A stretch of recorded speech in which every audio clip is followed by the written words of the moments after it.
नमस्कार। आकाशवाणी जयपुर अजमेर से प्रस्तुत है प्रादेशिक समाचार।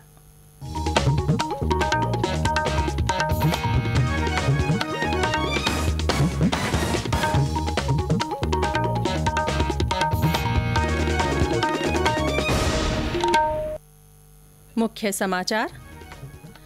प्रधानमंत्री नरेंद्र मोदी ने राज्यों और केंद्र शासित प्रदेशों से राष्ट्रव्यापी अनलॉक के दूसरे चरण की योजना तैयार करने का किया अनुरोध। प्रधानमंत्री ने भारत चीन सीमा पर हालात को लेकर चर्चा करने के लिए कल बुलाई है सर्वदलीय डिजिटल बैठक। प्रदेश में इलाज के बाद कोविड-19 संक्रमण से मुक्त होने वाले मरीजों की संख्या बढ़कर हुई 10,467 और राजस्थान माध्यमिक शिक्षा बोर्ड की 10वीं और 12वीं की शेष परीक्षाएं आज से हुई शुरू।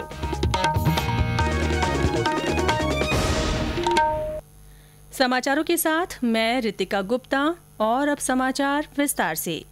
प्रधानमंत्री नरेंद्र मोदी ने अधिक आर्थिक गतिविधियां शुरू करने और स्थिति को और सामान्य बनाने का संकेत देते हुए राज्यों और केंद्र शासित प्रदेशों से राष्ट्रव्यापी अनलॉक के दूसरे चरण की योजना तैयार करने का अनुरोध किया है।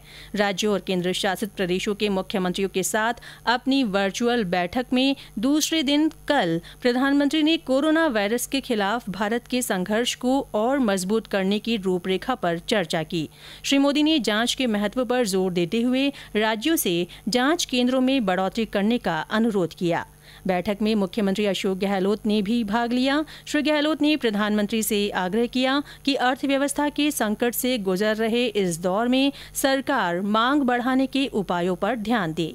इसके लिए जरूरतमंद परिवारों को डायरेक्ट कैश ट्रांसफर किया जाए, जिससे उनकी क्रय शक्ति बढ़े। साथ ही मंदी से जूझ रहे उद्योगों को श्रमिकों के वेतन भुगतान के लिए आर्थिक सहायता उपलब्ध कराई जाए।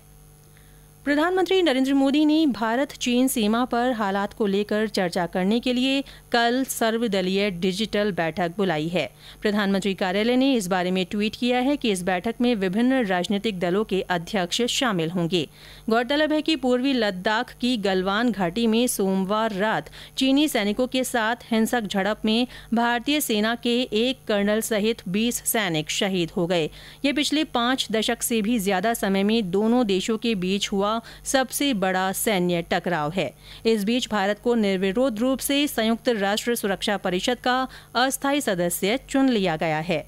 भारत को सुरक्षा परिषद की 15 सदस्यीय समिति के लिए एशिया प्रशांत क्षेत्र से चुना गया है। भारत 2021-2022 तक सुरक्षा परिषद का अस्थायी सदस्य रहेगा। प्रदेश में राज्यसभा की 3 सीटों के चुनाव के लिए कल मतदान होगा। राज्य के मुख्य निर्वाचन अधिकारी आनंद कुमार ने बताया कि चुनाव के दौरान ऐसे मतदाता जो कोविड-19 से संक्रमित है और राज्य के किसी अस्पताल में इलाज के लिए भर्ती हैं, उन्हें पोस्टल बैलेट के माध्यम से मतदान करने की व्यवस्था की गई है। ऐसे मतदाता पोस्टल बैलेट पेपर के जरिए मतदान कर सकेंगे। प्रदेश में कल से मनरेगा कार्यों की गुणवत्ता के लिए निरीक्षण अभियान शुरू किया जाएगा। इसके लिए जिला और पंचायत समिति स्तर पर अलग अलग निरीक्षण दल गठित किए जाएंगे। ग्रामीण विकास और पंचायती राज विभाग के आयुक्त पीसी किशन ने इस संबंध में निर्देश जारी किए हैं। इन निर्देशों में कहा गया है कि कल निरीक्षण दलों को जिला परिषद कार्यालय में एकत्र होने के बाद ही कार्यस्थल की जानकारी दी जाएगी। प्रदेश में इलाज के बाद कोविड-19 संक्रमण से मुक्त होने वाले मरीजों की संख्या में रोजाना बढ़ोतरी हो रही है। अब तक 10,467 मरीज पूरी तरह स्वस्थ हो गए हैं। वहीं 10,213 लोगों को अस्पतालों से छुट्टी मिल गई है। इलाज के दौरान राज्य में अब तक 313 लोगों की मृत्यु हो चुकी है। इस बीच राज्य में कल कोरोना के 326 नए मामले सामने आए। इन्हें मिलाकर अब तक कुल संक्रमितों का आंकड़ा 13,542 हो गया है। नए मामलों में सबसे ज्यादा 60 मरीज जयपुर में मिले हैं।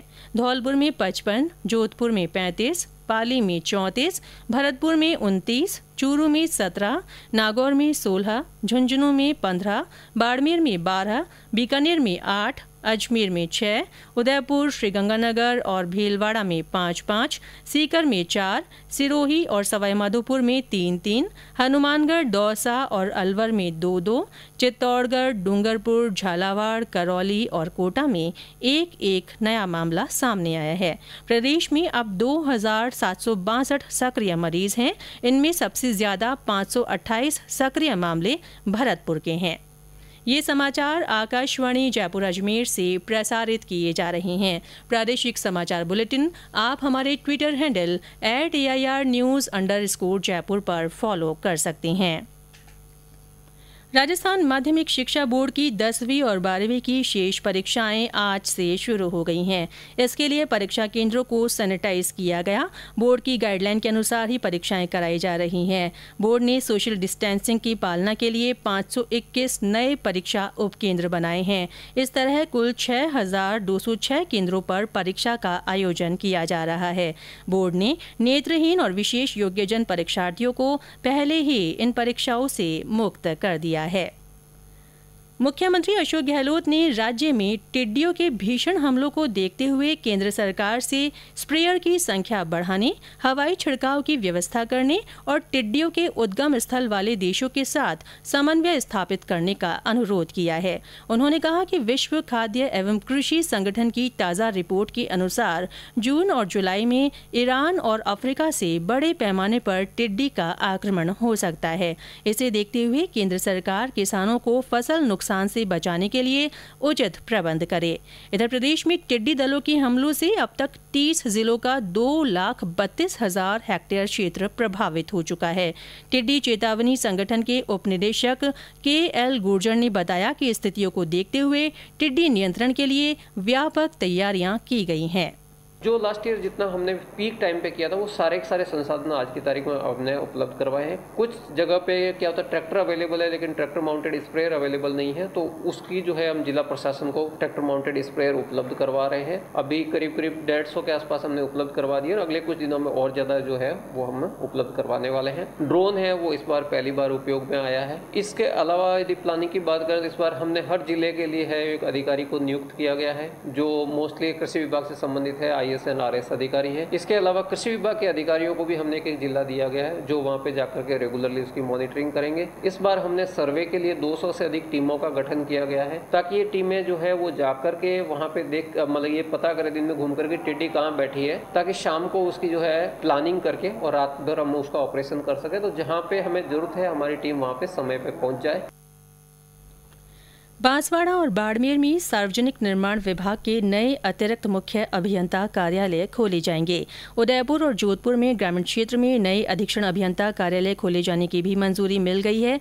उप मुख्यमंत्री सचिन पायलट ने बताया कि सार्वजनिक निर्माण विभाग के जोधपुर और उदयपुर अतिरिक्त मुख्य अभियंता का कार्य क्षेत्र विस्तृत होने के कारण बाड़मेर और बांसवाड़ा में नए संभाग कार्यालय खोले जा रहे हैं। प्रधानमंत्री नरेंद्र मोदी 28 जून को आकाशवाणी से मन की बात कार्यक्रम में अपने विचार साझा करेंगे। प्रधानमंत्री ने इस कार्यक्रम के लिए लोगों से उनके सुझाव मांगे हैं। श्रोता अपने सुझाव टोल फ्री नंबर 1800-117-800 पर रिकॉर्ड करा सकते हैं या नमो ऐप के माध्यम से भेज सकते हैं।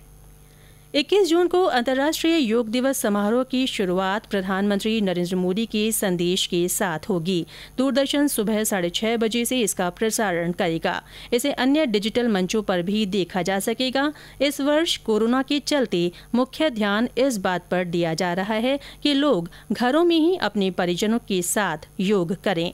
आयुष मंत्रालय ने माय लाइफ माय योगा शीर्षक से वीडियो ब्लॉगिंग प्रतियोगिता भी शुरू की है। इसमें भाग लेने वालों को अपनी योग क्रियाओं के वीडियो क्लिप भेजने होंगे। और अंत में मुख्य समाचार एक बार फिर। प्रधानमंत्री नरेंद्र मोदी ने राज्यों और केंद्र शासित प्रदेशों से राष्ट्रव्यापी अनलॉक के दूसरे चरण की योजना तैयार करने का अनुरोध किया है। प्रधानमंत्री ने भारत चीन सीमा पर हालात को लेकर चर्चा करने के लिए कल सर्वदलीय डिजिटल बैठक बुलाई है।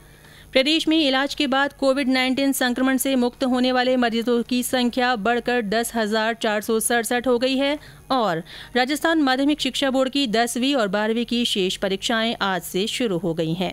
इसी के साथ प्रादेशिक समाचार बुलेटिन समाप्त हुआ। हमारा अगला समाचार बुलेटिन हिंदी में दोपहर 12:30 बजे प्रसारित किया जाएगा। नमस्कार।